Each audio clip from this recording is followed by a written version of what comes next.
Once upon a time, in a quiet village nestled at the edge of an ancient forest, lived a humble woodcutter named Elwyn.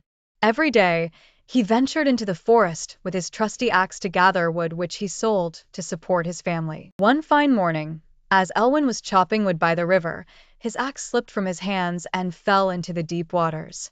Distressed and unable to retrieve it, he sat by the riverbank with a heavy heart. Just then, a shimmering light appeared above the water, and out emerged a beautiful water nymph named Nerea. Sensing Elwyn's sadness, Nerea asked, "Why do you look so troubled, dear woodcutter?" Elwyn explained his predicament with utmost honesty. The nymph, moved by his sincerity, dove back into the river. Moments later, she reappeared holding a glittering gold axe. "Is this your axe?" she asked. Elwyn, though amazed by its beauty, shook his head and said, "No, that is not my axe."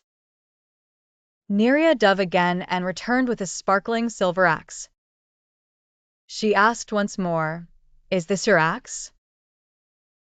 Again, Elwyn replied with integrity, "No, that is not mine either." For the third time, Nerea plunged into the river and returned with Elwyn's humble iron axe.